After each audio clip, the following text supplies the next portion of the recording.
All right, we are here in the store and we are about to start a really fun project that we haven't done on this channel before. We're going to be doing figure battles. So we're not actually bodybuilding or anything. We're going to be trying to build the coolest minifigure in the theme that I will choose arbitrarily because I'm running the YouTube channel. And so we have myself, Mark. I'm just hosting. We've got Daniel, John, and Ethan. Now these three guys have all been on the channel before, and they all love Lego and they all build stuff. Sure. So they're all creative. But this time they're going to be building just a minifigure. The rules are, really has to be a minifigure. You can get a little creative with like the legs, like a centaur or something if you wanted to get really wild. Has to have a little stand. It could be a minifigure stand, or you could build a little base for it, up to 16 by 16, no bigger. We're really focusing on that minifigure and the theme. So in this case, I'm going to pick the theme of castle. So that is your theme to work with. You get to build a cool medieval figure, fantasy, realistic, whatever you want to do. Any Lego pieces, non-Lego pieces are not counted. We're just trying to keep it purist this time. All right. Sound cool enough? Yes. All right. So we'll to think about. Exactly. What are your initial reactions? Any like, oh, I don't want to do this, or I'm excited about it?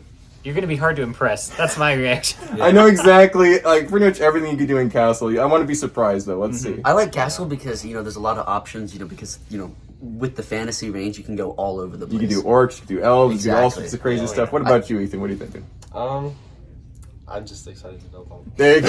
Excited to build some things. All right. So we'll be back in just a little bit with those awesome minifigures. Hey, John, what's your thought process for building your minifigure? So, as much as I appreciate Classic Castle, I was kind of inspired by actually Lego Friends Elves piece I saw. And elves are my favorite, I'd say, like medieval fantasy character. Mm-hmm. So I was going with this hairpiece here. I don't know if you can see that. I can see it pretty good. Yeah, that's awesome. So I'm going to kind of try to create some kind of elvish knight.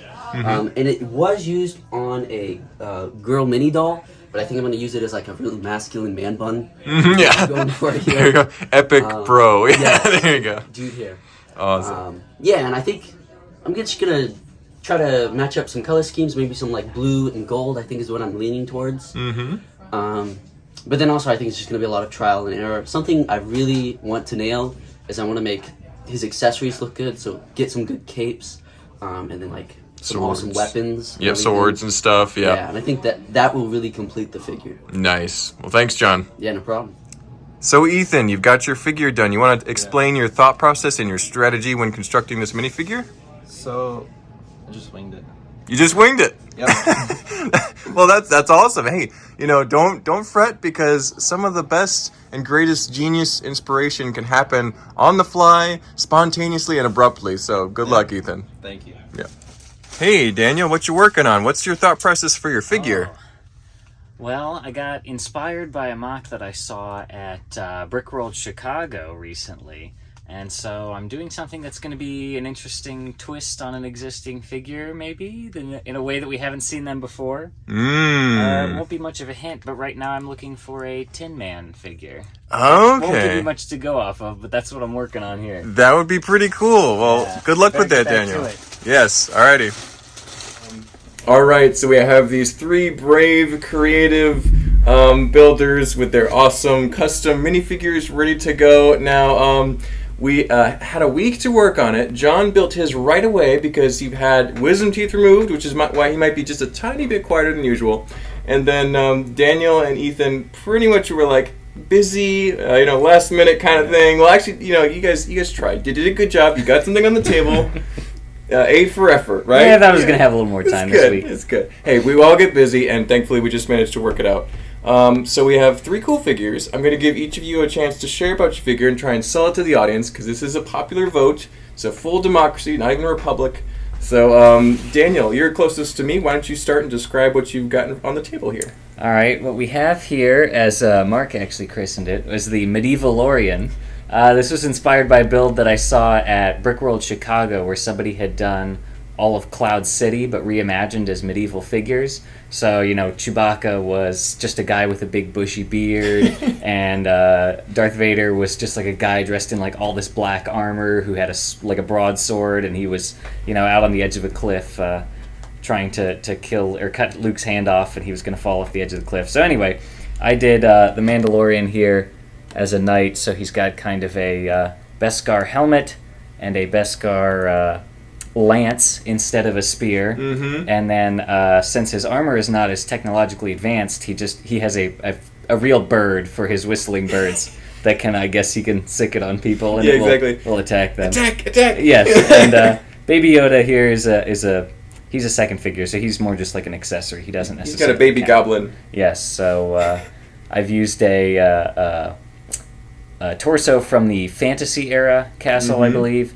The arms were from the Tin Man because they had a little arm printing there on some Little bolt on some there. flat silver arms was what I was looking for, and then the legs are the standard Mandalorian Beskar armor legs. Mm-hmm. So that's what I came up with. That is very nice, Daniel. I like it a lot. I love the. It's humorous. It's based on Star Wars, but it's purely medieval. So really enjoying it. Awesome. And let's move right along. We've got John. What do we got on the table here in front of us, John? So I went ahead and built a Royal Elvish Archer. I used a friend's mini doll hairpiece Mm-hmm. from the Elves Wave. Yes. And that's kind of where I drew a lot of my inspiration. I did want to keep it, very obviously castle, so I used a more classic castle torso. Mm-hmm. And then I gave him a Batman cape and legs. I don't know exactly what Batman figure that came on, but it's not your standard Batman figure. It comes on like a navy blue. It's like a pirate Batman, I think. Yeah. I don't know. Yeah, something like that. And then I used a couple Lord of the Rings accessories, giving him that like elvish dagger, and then the longbow. And then I also used two of the golden rings, the one ring from Lord of the Rings, as kind of bracelets, because I wanted to go with a blue and gold kind of color scheme. Yeah. And I really like the way it turned out. Yeah, it looks really good, John. You definitely, I would say you were a little bit more competitively inspired by this contest than your competitors. So you definitely got to work right away. And I love the hairpiece, the neck. You got a little kind of a Yeah, scarf, the shawl. wild style Yeah, wild piece. style. And I like the points on the cape. It has a very elvish look, even though, a lot of medieval characters have capes. Looks kind of special because you've gone with a Batman cape. So I like that touch for sure. I was already thinking on building a minifigure using that hairpiece, Mhm. so this challenge just kind of gave me an excuse to Yeah. do something I already wanted to. You had some plans in mind, and it just was easy to execute for this. Yes. That's awesome. Well, great job, John. We're going to move right along. Ethan, what have we got on the end of the table there? So I just made basically a goblin running through the woods Mm-hmm. last minute. But yeah, I actually used the armored Batman piece from Batman vs Superman for his chest plate, and then just kind of threw together a couple of the classic goblin pieces and Yep. sort of morphed them into a creation. A little swampy landscape from to run across. Also, Yeah. congratulations, you guys, all making a landscape for your figures, even though you were pressed for time, you had things going on. It's just great job. Nice little relish on the salad. That doesn't sound right. Anyway, Relish on your salad, a Mark? nice little detail to highlight your figure. That sounds better. Okay, yeah. Okay. That was a weird example. Anyway, but no, Ethan, this is actually, despite your lack of time and your, to quote your words, just winging it, I do like your figure a lot. I especially like how his shield is fused to his arm. Like he has lost his hand, so they just bolted a shield to his metal prosthetic, so he Yeah. can continue fighting for the orcish armies. And does he have a name? Gabi. Gabi? Yeah, not Dobby. Gabi. Gabi. Yeah. That's awesome. He's got double swords up there too, so he can lose Yeah. 2 swords before his one arm runs out of swords. So that's pretty Yeah. good. Awesome. All right. Well, great job, all 3 of you. Now we get to the fun part of the video where you, the audience, gets to decide which of these figures is the best for this round. But go ahead and vote for whatever one you think is the best. There's 3 cool options here. These guys are allowed to comment and vote for themselves. It's one vote per account. You can comment as many times as you want, but it's just whatever decision you make, that's 1 per account, not per comment. Because otherwise, we could just spam the comments and, yeah. So we're not going to do that, but yeah. Definitely let us know which one you like. If you like this kind of video, we're hoping to do more of these just because it's not too hard to make a figure, even in a short span of time. Yeah. And it's a fun little creative way to execute those ideas we've been thinking about for a while, like John was. So yeah, let us know what you think. Don't forget to like, and don't forget to vote by commenting. And if you're not subscribed, do that, please. It helps the channel so much. And we'll see you guys next time. Thanks a bunch.